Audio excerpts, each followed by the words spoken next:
ఇప్పుడు వరకు మీరు బాబా పాటలే మీ నుండి నేను విన్నాను ఈరోజు ఇంటర్వ్యూలో. కానీ మీరు చిన్నప్పటి నుండి రాముల వారి సన్నిధిలోనే పెరిగారు. రాముల వారి పాటలు పాడుతూనే పెరిగారు. అది మామూలు అదృష్టం కాదు. అవును. రాముల వారి పాట పాడకుండా మిమ్మల్ని వదిలిపెట్టలేను కాబట్టి ఓకే. మీకు చాలా ఇష్టమైన రాముల వారి పాట అయితే పాడండి. దీని కంటే ముందేంటే మన ఖమ్మంలోనే విమలమ్మ గారని ఆవిడ ఒక పెద్ద అమ్మవారు అనమాట. అంటే ఓకే. అమ్మగారు. ఆవిడకి అంత సాక్షాత్కారమై గుడి ఇంట్లోనే కట్టి ఆవిడ కూడా ఒక షిర్డీ సాయిబాబా పాట రాశారండి. Okay ma'am. అది కూడా ఒకటి పాడిన తర్వాత మీకు రాముడి పాటతోటి నేను కంక్లూడ్ చేస్తాను. ఓహ్! పాటతో కంక్లూడ్ చేద్దామంటారా? సరే అంటే కంక్లూడ్ అని కాదు. ఆ పాట అప్పుడు ముందు ఇది పాడతాను. పాడతారు. ఇది ఒకటి ఓకే. పాడదామని అనుకున్నాను. హ్మ్. ఎందుకంటే చాలా మంచి మంచి పాటలున్నాయి. ఎంత మంచి పాటలంటే ఎక్కువగా అక్కడి దాకా తీసుకువెళ్ళిపోతాయి. హ్మ్. సంగీతం అందులో కావచ్చు, లీనమైపోయి అక్కడికి సంగీతం కావచ్చు, స్వరకల్పన ఇవన్నీ కూడా హ్మ్. చాలా ప్రాధాన్యతను సంతరించుకుంటాయి దీంట్లో.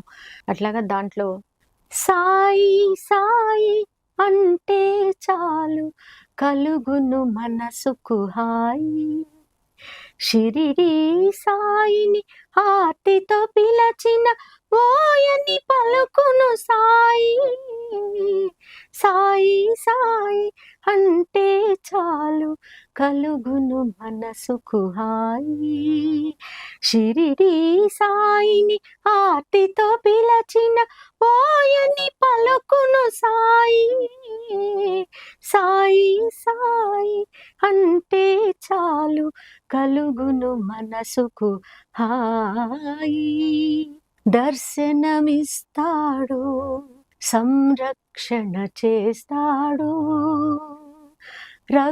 రక్షణనిస్తాడు సంరక్షణ చేస్తాడు, శూన్యంలోకి చూస్తూ చూస్తూ గీతలు ఏవో గీస్తాడు, నమ్మిన భక్తుల తలరాతలను మార్పిడి చేస్తూ ఉంటాడు, శూన్యంలోకి చూస్తూ చూస్తూ గీతలు ఏవో గీస్తాడు, నమ్మిన భక్తుల తలరాతలను మార్పిడి చేస్తూ ఉంటాడు, సాయి వైనా శ్రీ మాయి వైనా, సాయి వైనా శ్రీ మాయి వైనా, జగముల నేలే నేతవైనా నా మాతవని పూజిస్తా, శ్రీమాతవని సేవిస్తా, సాయి సాయి అంటే చాలు కలుగును మనసుకు హాయి, షిరిడి సాయిని ఆర్తితో పిలచిన ఓయని పలుకును సాయి, సాయి సాయి అంటే చాలు కలుగును మనసుకు హాయి. చాలా హాయిగా ఉంది. మీరు చక్కగా పొద్దున్నే లేచేటప్పుడు కూడా ఆ పాటలతో మంచిగా మీ ఇంట్లో చాలా చక్కగా ఉంటుందనుకుంటా నెవర్ వాతావరణం. ఏ ఇంట్లో కూడా అట్లా ఉండదు. ఎందుకంటే ఉదయం మేము వర్కింగ్ లేడీస్. ఓకే. వేరే ఊర్లో ఉద్యోగం. హ్మ్. ఖమ్మం నుంచి మధుర వెళ్ళాలంటే 7:30 కల్లా బస్ ఎక్కాలి. ఆ! లేదా ట్రైన్ ఎక్కాలి. హ్మ్. ఇది 21 ఇయర్స్‌గా ఇదే. సో వంట చేసే టైంలో ఆడవాళ్ళకైనా ఎక్కువ టైం దొరుకుతుంది. హ్మ్. వాళ్ళకి ఇష్టమైనది చేసుకోవడానికి. హ్మ్. అప్పుడు ఎవరు డిస్టర్బ్ చేయరు. ఎందుకంటే వంట బాగుండాలి కాబట్టి. హ్మ్. సో ఆ టైంని నేను బాగా ఉపయోగించుకుంటాను. ఓకే. ఇంట్లో పని చేసే టైం. హ్మ్. అది ఆ టైంలో నేను ప్రాక్టీస్ చేసుకున్నా, పాడినా, హ్మ్. ఇంకోటి ఏదైనా సడెన్‌గా ఒక్కొక్కసారి కంపోజ్ చేయడం, రాయటం కూడా ఒక్కొక్కసారి 5 నిమిషాల్లో దీపం పెట్టి దీపం వెలిగించి పూజ చేసే లోపల వస్తుంది. రాయడానికి పాడటానికి టైం ఉండదు. హ్మ్. ఫోన్ తీసుకోవడం టగటగ దాంట్లో పాడేయడం అట్లాంటివి కూడా ఉంటాయి. అందుకని ఆ డిస్టర్బెన్స్ అయితే ఉంటుంది. పని డిస్టర్బెన్స్ కానీ ఈ పాట కూడా ఇది అలా సాగుతూ ఉంటుంది. ఇటు పని జరుగుతూ రాత్రి ఉంటుంది. 1 గంట అయినా సరే 1 గంట కూడా నేను ఏదో ఒక పాట పాడుకుంటూనే ఉంటాను. ఓకే. 10 నాకు దాదాపు ఒక్కోసారి నిద్ర వచ్చేస్తుంది.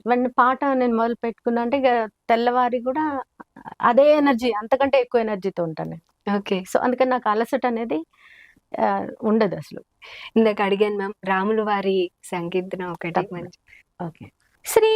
శ్రీరామచంద్రుడే మా తండ్రి, సీతమ్మ వారే మా తల్లి, శ్రీ శ్రీరామచంద్రుడే మా తండ్రి, సీతమ్మ వారే మా తల్లి.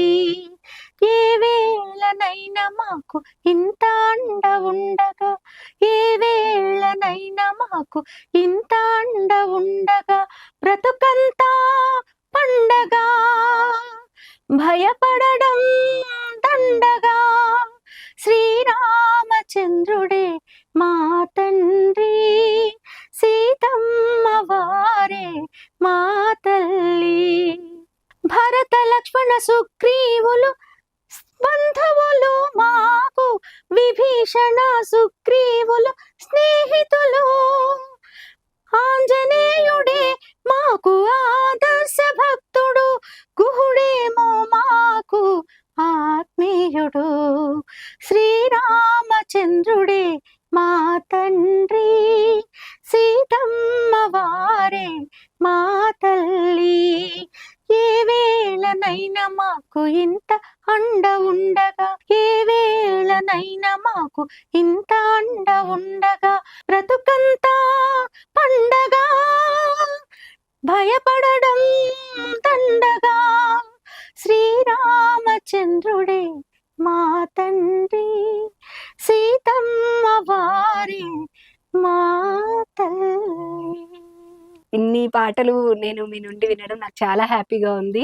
నాకు కూడా చాలా సంతోషంగా ఉంది. ఎందుకంటే గురువుని స్మరించుకోవడం అనేది చాలా ఇది.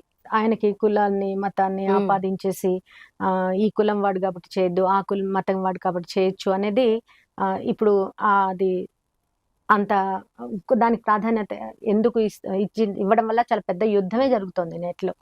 ఎందుకంటే ఆయన ఎవరు, భగవంతుడు ఏం చెప్పాడంటే ధర్మజ్ఞాని కలిగినప్పుడు నేను అవతరిస్తాను అని చెప్పాడు.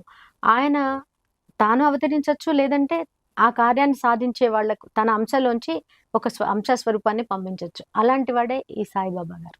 దత్తాత్రేయుడు ఉన్నారు, ఆయన ఇన్కార్నేషన్ శ్రీపాద శ్రీవల్లభులు, అట్లా చాలా మంది పరంపర. అట్లానే ఇప్పుడు అపర దత్తాత్రేయ గురువులందరూ కూడా అపర దత్తాత్రేయ స్వామి అవతారాలే. బాబా కావచ్చు, ఇంకొకరు కావచ్చు, ఎవరైనా సరే. ఎందుకంటే మనం పూజిస్తున్నాం, రాముడు అంటున్నాం, కృష్ణుడు అంటున్నాం బాబాని, తర్వాత గణపతి అంటున్నాం, హనుమంతుడు అంటున్నాం. అసలు శ్రీపాద శ్రీవల్లభ చరిత్రలో అయితే ఆంజనేయ స్వామి వారే ఈ సాయి స్వరూపాన్ని తీసుకోమని దత్తాత్రేయ వారు శ్రీపాద శ్రీవల్లభులు చెప్పినట్టుగా అందులో అనసూయామాతే ఆయన్ని జననం ఇచ్చినట్టుగా కూడా దాంట్లో రాస్తుంది. అంతకంటే తార్కాణం అంటూ ఇంకోటి ఉండదు. కాకపోతే వాళ్ళు ఎందుకు వచ్చారు అంటే మనకి అప్పటికే ఎంతో కాలం బ్రిటిష్ వారు, ఆంగ్లేయులు పరిపాలించి మనని బానిసలు చేసుకున్నారు. అదేవిధంగా ముస్లిం రాజులు కూడా ఎంతోమంది ఎన్నో రకాలుగా మన పరిపాలించి ఉన్నారు. దానివల్ల ఏమంటే హిందూ సనాతన ధర్మం అనేది ఒక రకంగా మరుగున ఇబ్బందికి గురైంది. అటువంటి సమయంలో ఎన్నో ఇబ్బందుల్ని ఎదుర్కోవాల్సి వచ్చింది. స్త్రీలు కావచ్చు, వాళ్ళు కావచ్చు, మన దేవాలయాలు కావచ్చు, ఎన్నో. అయితే కాంట్రవర్సీ కోసం కాదు నేను చెప్పేది, గురువు సంబంధించి. అటువంటిప్పుడు ఏంటంటే చరిత్రలో ఈ అంశస్వరూపం ధర్మంలో ఇప్పుడు రాముడు అవతరించాడు ఎందుకంటే రావణాసురుడిని సంహరించడానికి అనేది, మన నెగిటివ్ ని తీసేయడానికి వాళ్ళు వస్తున్నారు. అట్లానే ఇప్పుడు హిందూ ముస్లింలకు ఆ మధ్యలో వీళ్ళు బ్రిటిష్ వాళ్ళు సోదరులుగా ఉంటూ ఉన్నటువంటి వాళ్ళే సనాతన ధర్మం, అటు ముస్లింస్ కూడా మన సనాతన ధర్మాన్ని గౌరవించే వాళ్ళు ఎంతో మంది ఉన్నారు, మనకు తెలుసు. అదే విధంగా కబీర్ వీళ్ళందరూ కూడా అదే. ముఖ్యంగా అంతకంటే మా గురువు గారు హసన్ గారు, ఆయన తీర్థం తీసుకుంటారు, ప్రసాదం తీసుకుంటారు. ఆయన గురువు గారు చిన్న మౌలానా గారు కూడా అలానే. అట్లాగా ఇక్కడ ఏమైంది, ఆయన ఎందుకు వచ్చారు, బ్రిటిష్ వాళ్ళకి ముస్లింస్ మధ్య నలిగిపోయిన మన ప్రజలు, ఈ హిందువులకి ముస్లిం మధ్య సఖ్యత అనేది తగ్గిపోయింది.